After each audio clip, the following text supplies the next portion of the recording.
Ambassador McFaul, let me read you this. It was the scoop in Axios about Elon Musk's role.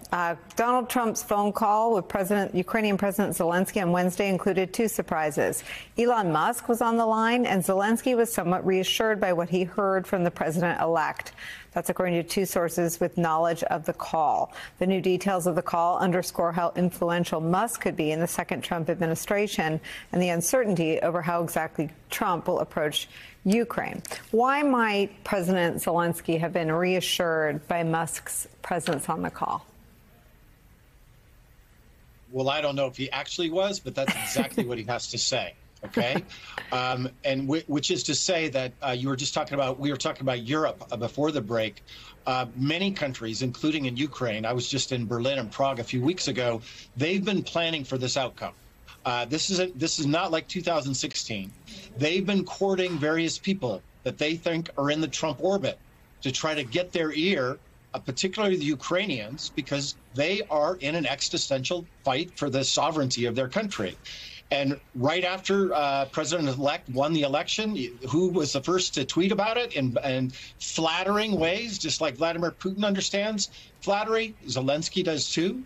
Zelensky is leaning into this idea of an outsider, right? A television personality outsider, just like you, Mr. Trump, because he has to do all that he can to now work with this administration. He doesn't have the luxury of sitting in Palo Alto like I do and analyzing what these populists are going to do. He is in a fight for his life. And now he has to deal with President-elect Trump and people around him like Elon Musk, who might just pop on calls from time to time in the new second Trump term. You know, Ben Rhodes, a Ukrainian friend said to me that Trump is still Trump, that he can still be easily and almost admittedly maneuvered by flattery. The whole world knows that. How might that be used by clever leaders in democracies to serve democracy? You know, I hate to be pessimistic about this, Nicole, but look, we have to learn from the first time around. And I talked to a lot of European governments at that time, as I'm sure Mike and John did. They all tried it, right? You remember Macron really tried to flatter him, ended up in getting tariffs and huge spats. Theresa May tried to flatter him, ended up in the same place. They're all going to try it again because why not? They have to. I just don't think at the end of the day, they're the people he likes. You know, people who run liberal democracies are not the people that Donald Trump feels affinity to around the world. That's what he says. You know, have you ever heard him when he lists his friends like Vladimir Putin and Kim Jong-un and all these people? He's never listing, you know, maybe Boris Johnson might sneak in there, I guess. But now you got a Labour government in the UK. So they'll try flattering. But I think what's actually more important is to know what your backup plan is here, if you're the Ukrainians or if you're the Europeans. And to know, you know, in the United States system, I think it's also really important for those people to be talking to Republicans in Congress. You know, that actually worked better for Ukraine, including in the Trump administration. A lot of the assistance that flowed to Ukraine in the Trump administration was because there were large majorities in Congress, including Republicans, who wanted to do that. So it's not just about, you know, Trump himself and can I build this personal relationship with him? Because the reality is, you know, I'm sure Trump was very nice to Zelensky because if people flatter him, you know, he says nice things back. But I think we've seen that doesn't necessarily translate him into doing the thing that you want him to do. The Elon Musk part of this is pretty notable, too. You know, it's kind of oligarchy vibes, Nicole. It's in the sense that you've got these kind of titans of industry who are also titans of government. It's very Putin-esque, frankly. Early years of Putin, as Mike knows, to have these kind of oligarchs who are both businessmen but kind of helping to run the government.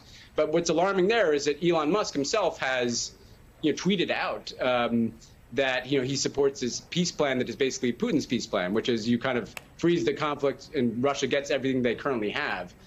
Frankly, I agree with Mike, that's probably not even on the table. Russia's going to push further. But it does speak to the fact he's going to play this kind of strange role that's blending his business interest and his government role and his advisory role. And that's a new dynamic. We haven't seen that in the United States in a very long time. I want to show you some of what I think you're talking about, Ben Rose, which is that when given the opportunity to say something nice about a Democratic leader, he never takes it. When giving the opportunity, even in friendly interviews, to condemn the world's dictators, he never takes that either. Here's Trump on Orban and Xi.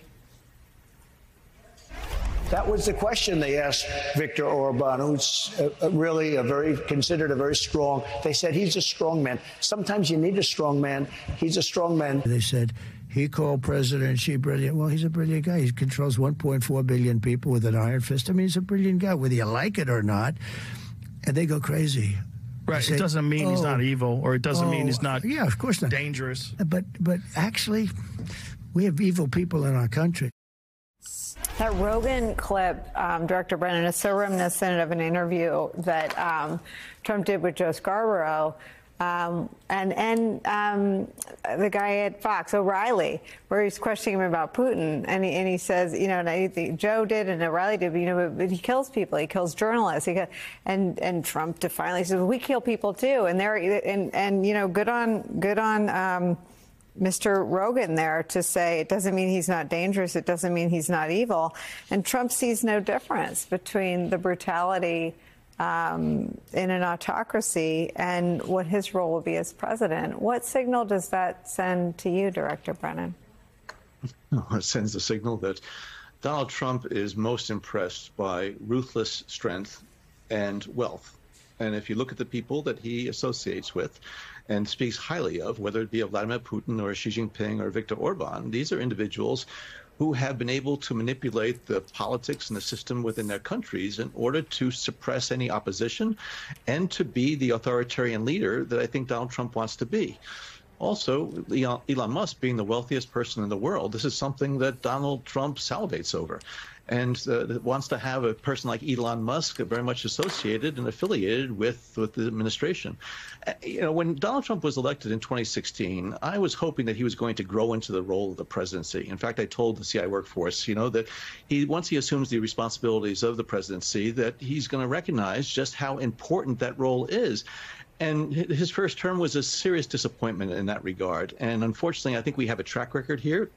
And now this second term, he's limited supposedly by the Constitution, by the law, into only 2 terms, that he is going to, I think, try to do as much as he can in order to be the disruptive leader, the autocratic, authoritarian leader that he wants to be. And so I do think that looking at the years ahead, this is going to be a very turbulent time, not just for U.S. national security and domestic policy, but also for the global landscape in terms of how the U.S. role is evolving and how Russia, China, and others are going to take advantage of that.